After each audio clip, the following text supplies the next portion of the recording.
आज की चर्चा में आपका स्वागत है। आज बात करेंगे हम अब्बा डब्बा चब्बा की। देखिए, कमेंट्स बॉक्स भी भरे पड़े हैं और बहुत सारे पॉडकास्टर्स और व्यूवर्स भी इस तरह की बातें कर रहे हैं कि अब्बा डब्बा चप्पा हैं, ये किस तरह से अपने जो सास ससुर हैं, इन लॉज हैं, उनको कितना नेगलेक्ट कर रही हैं और उनको कितना इग्नोर कर रही हैं। और फिर उसके साथ साथ जो है, जो आप जब ज़रूरत है उनकी, तब उनको बिल्कुल भी केयर नहीं कर रहे हैं ये दोनों मिलके। और बार बार ये बात आती है कि भाई वो इकलौता लड़का है और उसको तो सोचना चाहिए, चलो ये नहीं सोच रही तो उसको तो सोचना चाहिए। लेकिन ना ही वो इस बात को केयर कर रहा है कि उसकी मदर बीमार हैं, ना ही वो इस बात की केयर कर रहा है कि उसके फादर जो है एजेड हैं। और दूसरी बात ये कि सारा सारा काम वो कौन देख रहे हैं, वो ही दोनों देख रहे हैं। और जब ज़रूरत होती है तब ये लोग वहाँ होते नहीं हैं। इवन देन कभी मतलब ये भी नहीं लगता कि कभी उसके बारे में पूछ रहे हों या बात कर रहे हों। तो इसमें मैं ये कहना चाहता हूँ कि ये सबको दिखाई दे रहा है, यानी कि जो व्यूवर्स हैं उनको दिखाई दे रहा है, सब्सक्राइबर्स को दिखाई दे रहा है, सब लोग बात कर रहे हैं, मीडिया में भी बात हो रही है इन सब के बारे में। क्योंकि ये तो इन्फ्लुएंसर हैं तो डेफिनेटली तो बात तो होनी ही होनी है। और फिर इनकी लाइफ पूरी तरह से ओपन है, मतलब ये कि सोशल मीडिया पे सबके सामने है। तो कुछ अच्छा करते हैं तो वो भी सबको दिखाई देता है, और कुछ अच्छा नहीं करते हैं तो वो भी सबको दिखाई देता है। तो डेफिनेटली बातें तो होंगी ही। तो ये सारी बातें क्या जो इनके और जो सो कॉल्ड पहले गार्जियंस हैं, यानी कि इनकी अम्मी, यानी कि इनके बड़े भाई, जो कि अपने आप को ये कहते हैं कि अब मैं फादर की जगह पे हूँ, और ज्ञान देने वाली और फीड की जो देवी हैं, ये सारे लोग ही इन सब बातों को देख रहे हैं और समझ रहे हैं।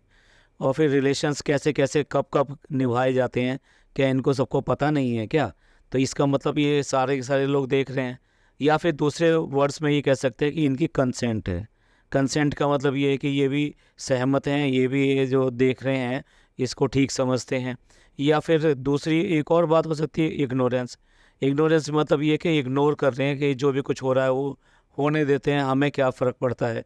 ये अब इसका आउटलुक है। देखिए, ये तो लाइफ के फेजेस होते हैं कि कभी आप का जो रिश्ता है वो कुछ होता है, कभी रिश्ता कुछ होता है, तो उसके हिसाब से ही आप बिहेव करते हैं। यानी कि पहले आप सिर्फ एक भाई थे, यानी कि एक बहन के भाई थे, और जब बहन की शादी हो जाती है तो बहन के भाई अब भी हैं, लेकिन अब उस आपकी थोड़ी सी जो रिस्पॉन्सिबिलिटी और जो रिलेशंस का दायरा है, जैसे वो बढ़ रहा है तो आपकी वो भी बढ़ जाता है। तो यानी कि अभी तक आप जो केयर कर रहे थे ना, वो कर रहे थे अपने सिस्टर की केयर कर रहे थे।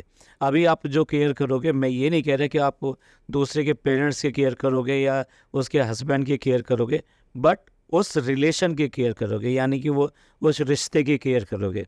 और आप केयर करोगे कि वो रिश्ता जो आगे चले सुदृढ़ हो, स्ट्रॉन्ग हो। अगर उसमें कहीं पे भी वीकनेस आती है तो डेफिनेटली हमें अपनी इनपुट अपने देने चाहिए।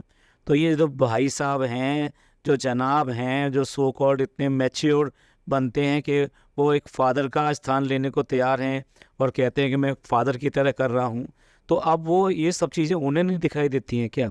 उन्हें समझ में नहीं आती कि जो हम ये बात कर रहे हैं कि रिश्तों का दायरा बढ़ता है तो आपकी रिस्पॉन्सिबिलिटीज़ का दायरा भी बढ़ता है। अब बात करते हैं जो देवी हैं, ज्ञान की देवी, फीड की देवी। वो इतना ज्ञान देती हैं, इतना ज्ञान देती हैं, एक बार एक प्रोडक्ट तो उनके हाथ में आ जाए तो आप ये समझ लीजिए कि उस प्रोडक्ट की जो मैकेनिज़्म है ना, टोटल मैकेनिज़्म आपको समझा देंगे, चाहे वो खुद उनको समझ में आता हो या ना आता हो। तो फिर जब वो इतनी सारी बातें करती हैं, और फिर रिश्तों के वजह से ही उनका सीरियल हिट हुआ था, और आज भी उन रिश्तों को वो यूज़ कर रही हैं। यानी कि एक बहू जो होती है, जो परिवार के अंदर दबी हुई बहू होती है, यानी ये जो इमेज होती है कि भी एक बहू है वो जो सब कुछ कर रही है, बट उसका कोई केयर नहीं कर रहा है और वो फिर भी करती चली जा रही है। सेम इमेज वो आज ओढ़ कर चल रही हैं उसको। तो मेरा कहने का मतलब ये है कि वो भी रिश्तों को बहुत अच्छी तरह समझती हैं, तो उनको क्या इन सब के बारे में नहीं कहना चाहिए कि भई आप ऐसा मत करो, आपको कुछ और भी करना चाहिए, आपको उसके पेरेंट्स वगैरह को ध्यान में देना चाहिए, आपको अपने घर को ध्यान में देना चाहिए, आपको आगे अपनी लाइफ को थोड़ा स्ट्रॉन्ग करने के लिए इन रिलेशंस पे काम करना चाहिए। पर वो क्यों करेंगी? क्यों? क्योंकि उनके खुद के रिश्ते बहुत अच्छे नहीं हैं। उनके जितने भी पास्ट के जो अभी तक के जो रिश्ते हैं, वो आज तक कोई भी रिश्ता अभी तक सँभाल के नहीं रख पाई हैं, सिवाय इसके कि जो अभी जो प्रेज़ेंट उनका रिश्ता चल रहा है जनाब के साथ में वो। या ये कहिए कि एक डर है उनको कि अगर ये वाला रिश्ता छूटा तो फिर उनके हाथ में कुछ भी नहीं रहेगा। तो मुझे नहीं लगता कि वो किसी भी तरीके से इस बात को देखती हैं कि इसके साथ में, डब्बा के साथ में क्या चल रहा है और डब्बा को क्या करना चाहिए। तो बिल्कुल ही इस तरह से इग्नोरेंस दिखाती हैं। मे बी ये एक कोल्ड वार का हिस्सा भी हो सकता है जो दोनों के बीच में हमेशा पिछले 1 साल से चल रहा है। जब से शादी हुई है तभी से ये कोल्ड वार का सिलसिला चल रहा है। तो इस तरह से दूसरा जो समझदार हमने कंटेस्टेंट ढूंढा मुश्किल से कि भाई उसको, जिसको केयर करनी चाहिए, वो भी अब कुछ भी नहीं कर सकता या करना नहीं चाहता है किसी भी तरीके से। अब बात करते हैं एक और फैमिली मेम्बर, बड़ा फैमिली मेम्बर, भारी भरकम फैमिली मेम्बर, एक बच्चा है जो कि बेसिकली अम्मी हैं। यानी कि उनको तो अपने रिलेशंस को सबको देखना चाहिए कि भाई मेरी बेटी के रिलेशन कैसे चल रहे हैं, अब वो अपने तरीके से सेट है कि नहीं है। लेकिन यहाँ अगर आप ध्यान से देखें तो वो भी किसी तरीके से कहीं पर भी कुछ भी ऐसे कमेंट नहीं करती, इवन देन कहीं पूछती हुई भी नहीं दिखाई देती। नॉर्मली ये पूछा जाता है कि भाई किसी के भी साथ में कि पेरेंट्स जो हैं वो कैसे हैं, या फिर अब उनका क्या हाल है, या क्या कर रहे हैं, या कभी ये पूछते हुए भी नहीं दिखाई देते कि भाई वो आने वाले थे तो वो कब आने वाले हैं। कहीं पर भी किसी तरीके से ये इंटरेस्ट नहीं दिखाई देता कि उसके अलावा, यानी कि डिब्बा के अलावा उसको किसी और में इंटरेस्ट है। उसको तो हाँ बहुत ज़्यादा एडमायर करती है, प्यार करती है, लेकिन उसके अलावा और कुछ इंटरेस्ट उसका दिखाई नहीं देता है। अगेन ये जिम्मेदार फेलो भी बहुत ज़्यादा फेल दिखाई देता है, क्योंकि पास्ट में उसके रिलेशंस भी सारे ऐसे ही रहे हैं। अगर उसने अच्छे रिलेशंस अपनी जो इन लॉज हैं उन सब से बना के रखे होते हैं, यानी कि जो इनकी दादी हैं, यानी कि उनकी सास बैठती हैं, या फिर जो इनकी बुआएं हैं, इन सब से किसी से भी अच्छे रिलेशन बना के नहीं रखे हुए हैं, तो फिर क्या एक्सपेक्ट कर सकते हैं कि ये जो है ये रिलेशन को स्ट्रॉन्ग करने में उसको हेल्प करेंगी, या फिर आगे के लिए थोड़ी टीचिंग देंगी, उसको सिखाएंगी, बताएंगी। लेकिन ऐसा कुछ भी नहीं है। अब और किससे उम्मीद कर सकते हैं? जो फादर हैं वो तो खुद उनकी कंडीशन अच्छी नहीं है कि ये कह सके कि वो इस तरह की चीज़ों को देखेंगे और करेंगे। हम उनसे उम्मीद कर नहीं सकते इस तरह की। अब बात आ जाती है कि ये जो रिलेशन है, फिर ये रिलेशन है कैसे।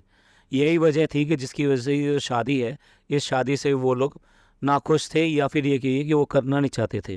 क्योंकि बेसिकली क्या है कि इनके फैमिली की यही जो हैबिट्स हैं, ये हैबिट्स उनको कोई ऐसा तो है नहीं कि पहले पता नहीं थी, क्योंकि ये भी उसी गांव से संबंध रखते हैं, तो नेचुरली इनको सारी चीज़ें पता हैं। तो फिर ऐसे में कौन चाहेगा कि अगर कोई गा रहा है तो उसमें पैर दे दिया जाए, या फिर कोई मुसीबत में खुद को, अपने आप को रखा जाए। तो यही वजह थी जिसकी वजह से कि वो लोग किसी हालत में भी नहीं चाहते थे कि ये रिलेशन कंप्लीट हो या फिर ये शादी हो। लेकिन चलो, कमाल अपने डब्बा का कि जिन्होंने जो है कुछ ऐसा नौटंकी करी जिसकी वजह से कि आप सब जानते होंगे, हम उसको दोहराना नहीं चाहते, कि ये शादी के लिए वो राज़ी हो गए और इकलौते बेटे की शादी कर दी। लेकिन अल्टीमेटली आज फिर सामने वही सब चीज़ें खड़ी हैं, यानी कि भविष्य का जो डर था उनको, वो उनके सामने खड़ा है। अगर इस सब को समराइज़ करें तो इससे ये पता लगता है कि ये जो फैमिली है, ये रिश्तों की इतनी ढोल पीटते हैं, ये सब करते हैं, सारे के सारे करते हैं, एक दूसरे की सिर्फ तारीफ़ करते हैं, लेकिन अंदर से ये सारे सारे खोखले हैं, डबल फेस हैं और हिपोक्रेट हैं। देखिए बहुत सारे और भी जो इन्फ्लुएंसर्स हैं जो बेसिकली सेलिब्रिटी हैं, लेकिन अपनी लाइफ को वो इस तरह से नहीं करते। ये तो टोटली ऐसा लग रहा है कि अपनी लाइफ में भी इनका एक सीरियल चल रहा है जिसमें अपने अपने पात्र निभा रहे हैं, अपने अपने रोल निभा रहे हैं, और बड़ी अच्छी, बहुत फर्स्ट क्लास एक्टिंग कर रहे हैं, और आपको एक अच्छा व्लॉग दे रहे हैं। हम साथ साथ हैं, ये मूवी चला रहे हैं पूरी तरीके से, जिसमें आपको सब कुछ बहुत अच्छा दिखाई देगा, कुछ भी आपको ऐसी चीज़ नहीं दिखाई देगी ना।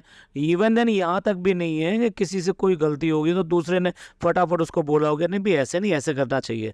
यहाँ टोटली जो है एकदम आर्टिस्टिक आइडियल बिहेवियर मिलेगा। मेरे को तो लगता है कि टेक्स्ट बुक अगर किसी को बनानी हो तो वो टेक्स्ट बुक जो है इनके सारे एग्जाम्पल्स लेके बना दे कि किस तरह का होना चाहिए और नैतिकता कैसी होती है, मोरालिटी कैसी होती है, वो सारी चीज़ें इनके यहाँ बड़ी अच्छी तरह से मिल जाएंगी। कुल मिला के ये है कि सिर्फ और सिर्फ दिखाने के लिए हैं और कुछ भी नहीं है। अब कुछ लोग कहने के लिए चले आएंगे कि भाई आपको क्या, और वो जो कर रहे हैं वो ऐसा कर रहे हैं, वैसा कर रहे हैं, ये सब आ जाएंगे। मैं सब उन सब से ये कहना चाहता हूँ कि जो इस घर में हो रहा है और जिसके ऊपर हम ऑब्जेक्शन उठा रहे हैं या जो हमें लगता है कि ठीक नहीं है, वो अपने घर में करके देखें और उन रिलेशंस को उसी तरीके से जी कर देखें। उनको पता लग जाएगा कि क्या उनके माँ बाप की हालत है। उनकी जगह आप अपने आप को रख कर देख लीजिए, हमें शायद कहने की भी ज़रूरत नहीं पड़ेगी। तो पॉडकास्ट को यहीं ख़त्म करते हैं, मिलते हैं अगले पॉडकास्ट में। ये पॉडकास्ट, ये व्यूज़ आपको अगर पसंद आए हो तो प्लीज़ लाइक कीजिए, कमेंट कीजिए, शेयर कीजिए और सब्सक्राइब कीजिए। खुश रहिए और खुशियाँ बांटिए और अपने रिश्तों का ख्याल कीजिए। ये रिश्ते ही ज़िंदगी में आगे ले जाते हैं। थैंक यू, धन्यवाद, शुक्रिया।